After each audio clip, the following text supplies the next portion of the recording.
Good morning. This is Deepak. I'm in Los Angeles. I left San Diego very early this morning in order to actually film and tape the Dr. Phil show about You Are the Universe, discovering your cosmic self and why it matters.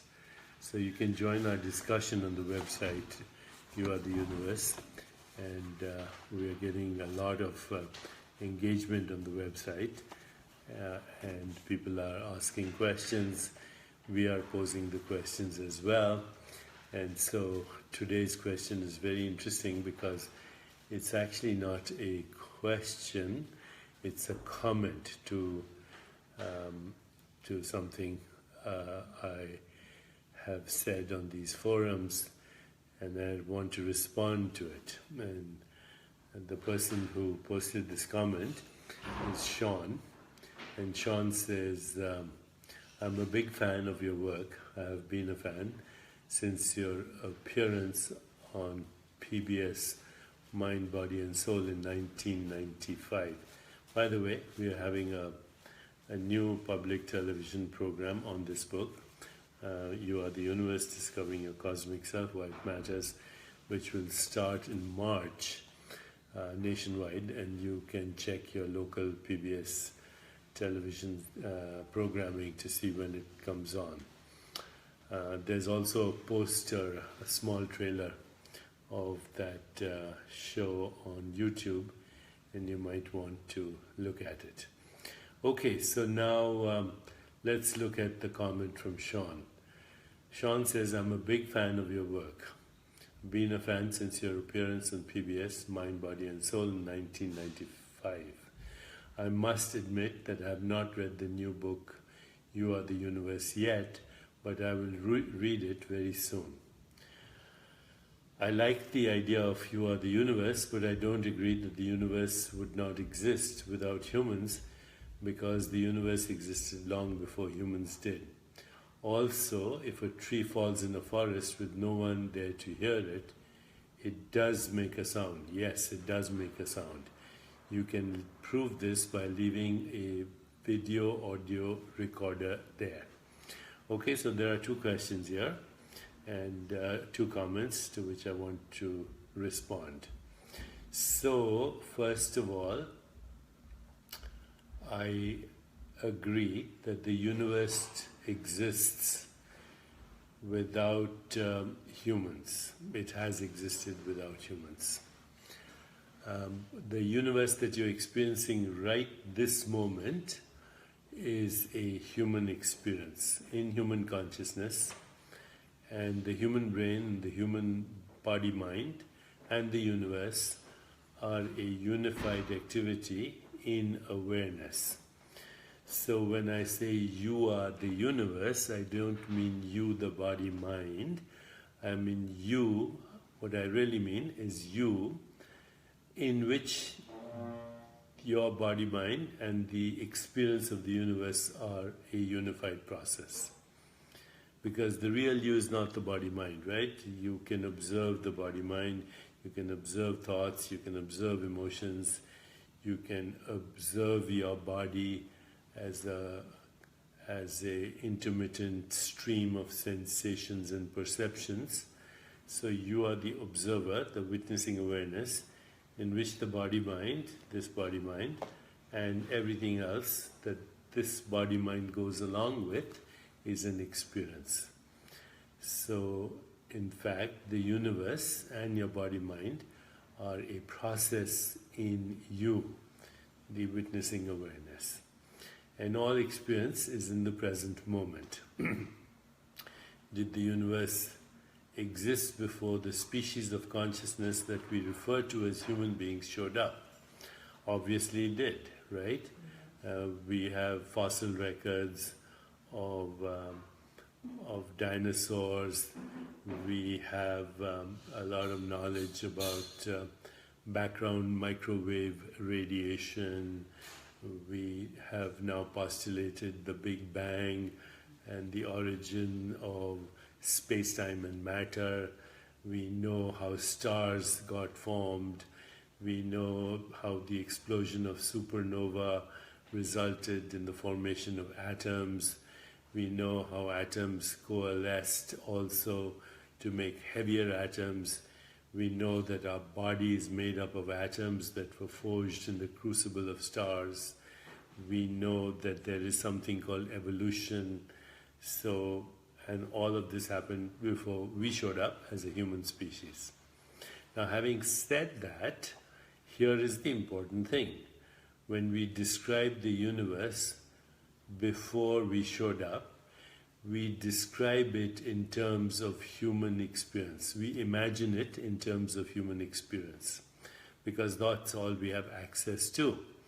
And human experience in its raw form is just sense perception, sense experiences and sensations like color and form and taste and smell, or you might say fragrance and flavor and texture and hardness and solidity and shape and thought and emotion. That's basic experience that's happening right now as you're watching me and you're thinking about it. So when I show you this object, you'll say this is a book. And the book is called You Are the Universe, Discovering Your Cosmic Self and Why It Matters by Deepak Chopra and Menas Kafatos. On one level, you're right. But on another level, you'll realize that this, what we are observing, is a human construct. Humans have created a construct that we call a book. But let's say you were a baby and you had never experienced a book, or you weren't told that it's a book and you had no language. All you would see is color and shape. And if I showed you this object, you would see color and shape. And if I showed you this object, you would experience color and shape, even though you might not have the words to it. And when you see this object, you're seeing color and shape that distinguishes it from that thing in behind me, which is also another color and shape. So your visual experience is always color and shape, and the two go along. You can't have shape in the absence of color, and then you can't have color in the absence of shape. That's all there is as a visual experience, which we call form. And a baby would experience that. Another animal might experience that. It doesn't have the words body or painting or book or this object. These are human constructs. So the universe that we experience is a translation of sense perceptions, sound, texture, hardness, solidity, softness, fragrance, scent, same thing, fragrance, scent, flavor, color, shape, form. All of this is raw experience before we give it a story. Okay, and then once we create stories around it, then we objectify that experience as this is a little statue of Ganesh or a little statue of a deity, and so is this, and so is this book, and that's Deepak, and that's a painting behind him, on and on. So now, of course, we have created a human construct around experience. Like that, the universe that we are experiencing right now is a human construct. We say that the universe is stars and galaxies and the sun, the moon, the earth, the sky, trees, humans, animals, but these are names given to forms, and when we start to look at these forms, what we realize is that these forms are the arising and subsiding of fundamental sensations, images, feelings, thoughts, and they're arising in awareness, they are known in awareness, and they are experienced in awareness, and then they subside in awareness. Every form is a phenomenon, and every phenomenon is a modification of awareness that arises from awareness, is known in awareness, that occurs in awareness, and is a modified form of awareness. So in the deeper reality, this is a modification of awareness. So is this, so is this, so is this, so is the painting, and so is the universe. So the universe is a human construct for human experience.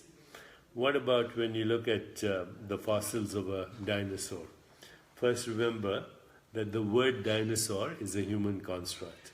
No dinosaur would have ever known that millions of years later, 65 million years after its extinction, it would be referred to as a dinosaur. And what we observe are bones, which are actually shapes and textures and colors and forms that we say are fossils, human construct. And then we extrapolate on that and we say dinosaurs existed more than 65 million years ago, and this is what they look like to human beings, but there weren't any human beings. So this is what they look like to human imagination now as we experience shapes and forms in this moment of our existence. So do you really get this? Do you get this? The word fossil is a construct around what is observed as a shape and form. No other animal has that construct. It has an experience. So all we have is experience, and experience is a modified form of awareness. Now, it should be very simple, and I hope it is. And if it's not, then I'll say it in some other way so you can actually get it, that all there is awareness and modifications of awareness, and we create concepts of mind, body, universe around modifications of awareness. That's it. Modulations, modified forms, vibrations, excitations, whatever word you want to use for awareness and its modifications. So, the universe that existed before, from the moment of the Big Bang to right now, is a human construct. And it is created in our awareness. It is known in our awareness. Actually, it's made out of awareness. Everything is awareness, and you are awareness, and so is the universe. Jackie Anderson says, I understand. Good, Jackie. I hope everybody else does too. Okay, when you understand this, then you realize that awareness is not in time. Only its experiences are in time.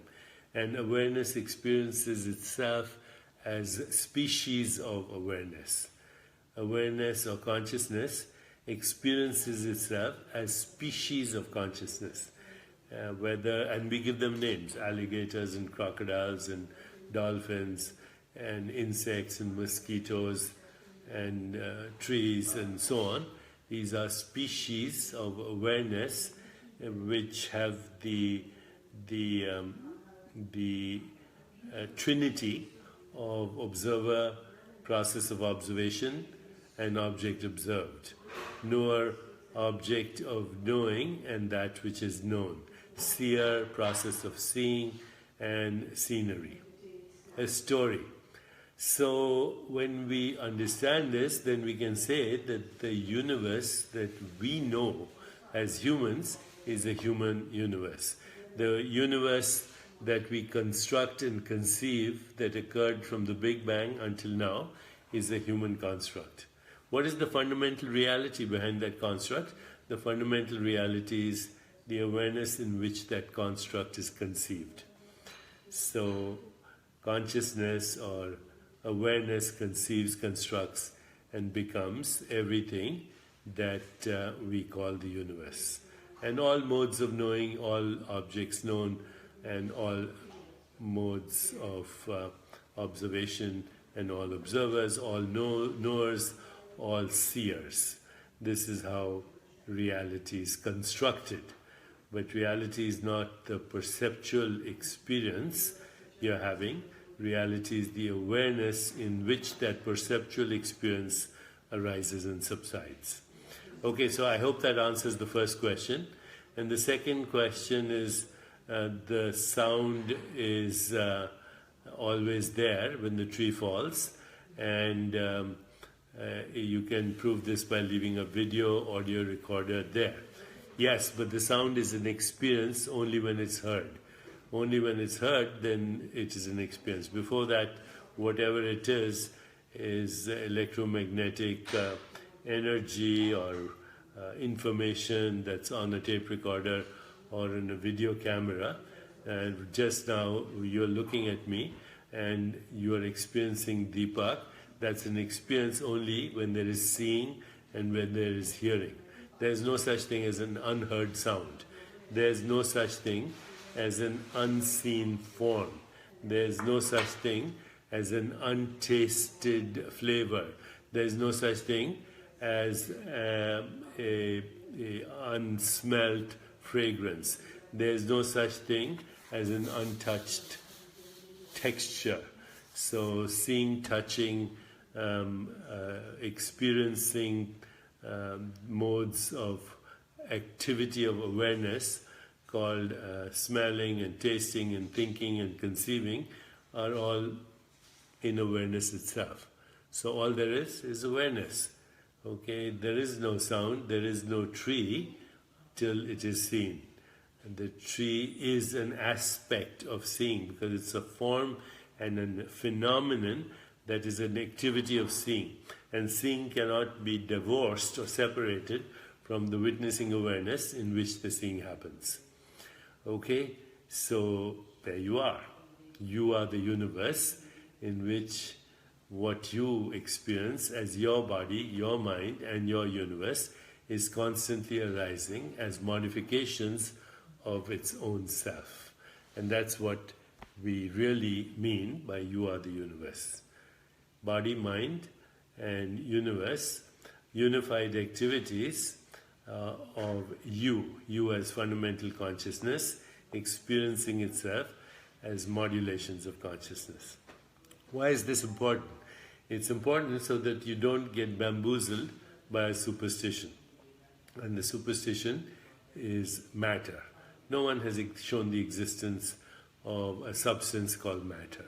And just like ice and water and ice cubes and statues of ice and different forms and phenomena that ice can assume through color and shape, they're all fundamentally water, right?